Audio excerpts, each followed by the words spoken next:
divine work in calling. It is not of him who works, but of God who calls. There in verse 11 and 12.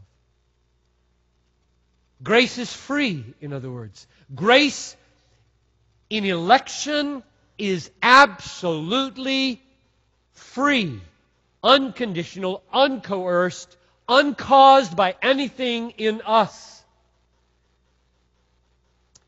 Otherwise, grace would no longer be grace. The spring of grace in God's electing initiative. It is God's electing initiative, not our response. So bottom line in the argument. How can Paul be sure? How can Paul be sure that in his day there will be a remnant who believe in the Messiah? And right on until Jesus comes, there will always be a remnant? And how can he be sure that this remnant might get its arms around the whole of Israel someday? Answer, sovereign, free, unconditional, electing grace. That's how he can be sure. If God saves 7,000 people sovereignly and keeps them for himself, he can save 7 million people for himself anytime he pleases. Without compromising their accountability and personhood at all. Main point, God has not rejected his people. And no rejection of theirs can keep him from saving a remnant or saving a nation when he chooses to remove the hardness. 6 implications for your life. Number 1, learn that you were saved by grace and be humbled.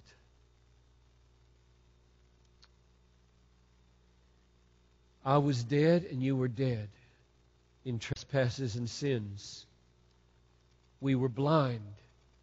We were rebellious. And then, by grace alone, you were awakened.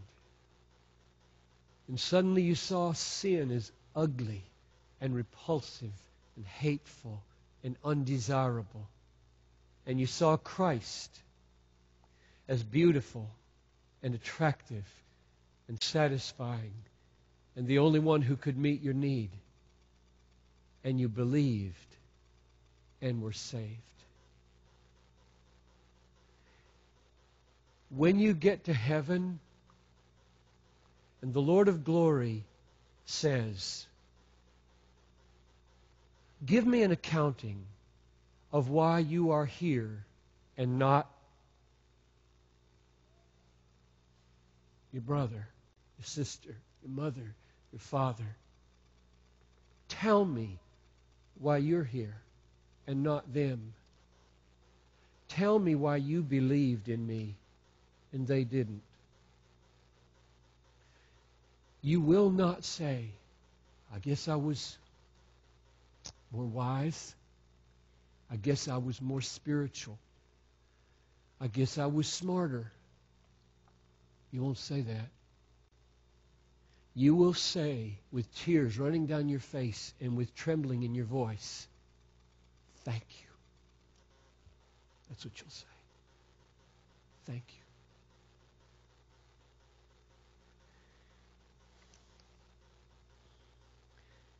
Wouldn't it be a beautiful church where everyone's pride was broken and we all knew that we deserved nothing but the worst criticism,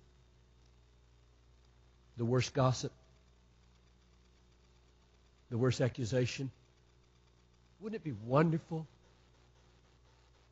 to be a part of a church where everybody was broken in half and felt utterly undeserving of anything good from God or anything good from people. Wives, husbands, children, colleagues, neighbors. So that there would be a real, deep, authentic, emotional sense in which everything bad that happened to us was expected and therefore not grumbled about. And everything good that happened to us was received as an absolutely amazing grace for which we would sing and shout thanksgiving to a gracious God. Wouldn't such a fellowship be wonderful? We are such huffers and puffers about our rights and what we deserve everywhere with everybody, me included. I hate that about myself. Don't you? I want to taste grace at a much more profound level emotionally than I have at age 57. And so I just ask you to pray for me. I want to wake up in the morning and go to bed at night and go to work and walk through the day feeling that every single breath I take, every single good news that crosses my path is stunningly undeserved and therefore causes me to spill over with a song of praise. And every bad thing that happens to me is nothing like I deserve and therefore can be embraced with quietness. Like it says in Lamentations, it was good for us that we bear the yoke of our youth. What a fellowship. What a glory divine that would be. You want something to pray about for Bethlehem? Pray that. That's implication number one. At least pray it for me if you don't need it. I desperately do. Number two, since God's grace can take for Himself anyone He chooses, pray with boldness and confidence that God is able to save the hardest sinner you love. I'll say it again. Since God is able to take for Himself a remnant of anybody He pleases because He is almighty and sovereign, pray with boldness and confidence for the hardest person you love. If you believe, let's put it this way, if God must wait and watch for hardened people to get soft, for the dead to rise, for the blind to see, for the deaf to hear, you may as well